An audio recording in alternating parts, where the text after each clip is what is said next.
एक बार मीरपुर नाम के एक गांव में रमेश अपनी बेटी के साथ रहता था। वह बहुत गरीब था। वह मोची का काम करके जैसे तैसे गुजारा कर रहा था। एक दिन बहुत बारिश हो रही थी। रास्ते में पैर फिसलने के कारण वह गिर गया और उसका एक पैर टूट गया।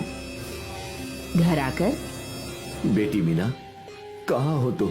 मेरी मदद करो। मीना अपने पिता की आवाज सुनकर भाग कर आती है और उन्हें देखकर रोने लगती है और कहती है, पिताजी, आपको इतनी चोट कैसे लग गई? रमेश रास्ते में हुई सारी बात बताता है। उसे सुनकर मीना सोचती है, अब घर कैसे चलेगा? घर में बहुत थोड़ा सा ही सामान है और इतनी बारिश हो रही है, कोई काम ढूंढने भी नहीं जा सकती। रमेश के घर से थोड़ी दूरी पर गांव के मुखिया रामलाल का घर था। वह बहुत अमीर आदमी था। उसका एक बेटा भी था जिसका नाम गोपाल था। गोपाल बहुत घमंडी लड़का था। कुछ दिन पहले ही मीना ने अपने पिताजी को रामलाल से बात करते सुना था कि उन्हें किसी काम करने वाली की जरूरत है। मीना रामलाल के यहाँ जाके, काका, तुम्हारे घर काम वाली की जरूरत थी ना? हाँ थी, तो पर तुम क्यों पूछ रहे हो? काका, मुझे ये काम की बहुत जरूरत है।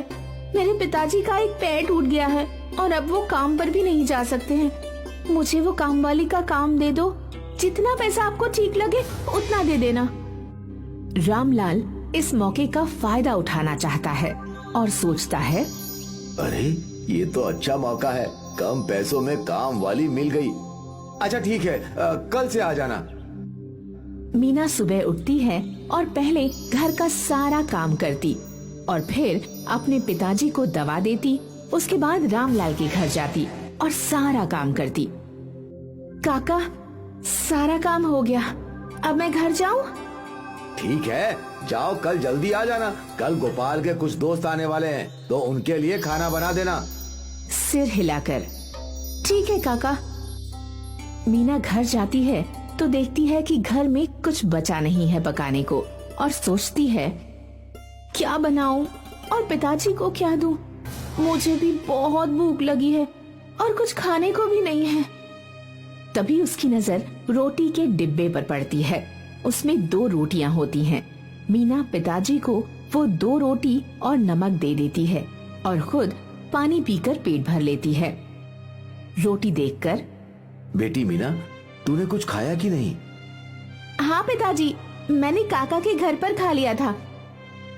ऐसा कहकर मीना भूख से रोती हुई सो गई। सुबह उठकर रोज की तरह घर का काम किया और जल्दी से रामलाल के घर गई और अलग अलग प्रकार के व्यंजन बनाए। तभी गोपाल वहाँ आता है और कहता है, अरे ओ मीना, खाना बन गया क्या? जी, खाना बन गया। इतने में गोपाल के दोस्त आ जाते हैं और गोपाल उनके साथ बहुत मस्ती करता है और थोड़ी देर बाद सबको भूख लगती है तो गोपाल मीना को आवाज लगाता है, अरे मीना, खाना लगा दे सबके लिए। जी, अभी लगाती हूँ।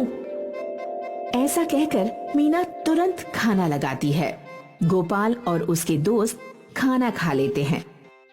उसके बाद गोपाल मीना को आवाज लगाता है, ये सब ले जा यहाँ से, जो बचा है उसे कुत्ते को दे देना। साहब, एक बात कहूँ, आप सबने कितना सारा खाना बर्बाद कर दिया है। हमें जितनी भूख हो उतना ही खाना प्लेट में लेना चाहिए। खाना बहुत कीमती होता है, हमें इसे ऐसे बर्बाद नहीं करना चाहिए।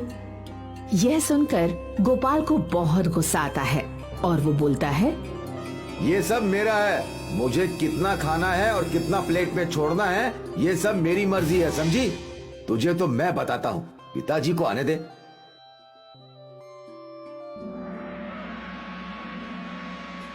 काका, क्या ये बचा हुआ खाना मैं ले लूं? वैसे भी कल इसे कूड़े में ही फेंकना है। ठीक है। अगली सुबह मीना आती है और काम करके बचा हुआ खाना लेकर जा रही होती है। तभी, ये तुम्हारे हाथ में क्या है? बेटा कुछ नहीं, बचा हुआ खाना है जो हम कूड़े में फेंक देते हैं। कुछ दिन बाद मीना रामलाल से अपनी तनख्वाह मांगती है। वहाँ खड़ा गोपाल कहता है, कौन सी तनख्वाह? तुम तो रोज यहाँ से इतना सारा खाना ले जाती हो, तो पैसे किस बात के? साहब, वो खाना तो वैसे भी कूड़े में फेंक देते आप। अगर उससे किसी की भूख मिटती है तो भगवान आपका भला करेगा। पिताजी देखो कैसे बहस कर रही है। जिस दिन मेरे दोस्त आए थे उस दिन भी ये ऐसे ही बहस कर रही थी। पिताजी ना जाने खाने के साथ और क्या क्या ले जाती होगी। ये सब सुनकर रामलाल मीना को बिना तनख्वाह दिए काम से निकाल देता है और मीना रोते हुए वहाँ से चली जाती है। बड़ी आई थी मुझे समझाने, अब पता चलेगा जब भूखे सोना पड़ेगा। मीना सड़क के किनारे बैठकर रोने लगती है। तभी उसकी अध्यापिका वहाँ से गुजर रही होती है। उसे ऐसी हालत में देखकर अध्यापिका मीना से, बेटी मीना, ये तुमने क्या हाल बना रखा है और तुम स्कूल क्यों नहीं आ रही हो? मीना रोते हुए सारी बात अध्यापिका को बताती है। मीना पढ़ने में बहुत अच्छी थी, इसलिए अध्यापिका उसे कहती है, तुम मेरे साथ स्कूल चलो, तुम मेरे घर में काम कर लेना और मैं तुम्हारा एडमिशन सरकारी स्कूल में करवा देती हूँ। वहाँ तुम मुफ्त में शिक्षा ले सकती हो। ये सुनकर मीना बहुत खुश होती है, क्योंकि अब वो अपनी शिक्षा के साथ साथ अपनी भूख को भी काम करके शांत कर सकती है। इधर रामलाल अपने काम में बेईमानी करते हुए पकड़ा जाता है। उसे पुलिस पकड़ कर ले जाती है। पुलिस उसकी सारी जमीन और घर अपने कब्जे में कर लेती है। अब गोपाल बिल्कुल अकेला हो जाता है। उसके पास कुछ खाने को नहीं होता। उसे बहुत भूख लगी होती है। वह पड़ोसी के पास जाकर, मुझे बहुत भूख लगी है, अगर कुछ खाने को है तो दे दे। कोई उसे खाने को नहीं देता और उसे भगा देते हैं। वहीं से गुजर रही मीना ये सब देखती है और गोपाल को अपने साथ ले जाती है और उसके घर जो रूखा सूखा होता है वो गोपाल को खाने को देती है। भूखा गोपाल जल्दी जल्दी सब खा लेता है। मैंने तुम्हारे साथ इतना गलत किया, फिर भी तुम मुझे अपने साथ अपने घर लाई और खाना भी खिलाया। मुझे माफ कर दो मीना। मैंने तुम्हें माफ किया।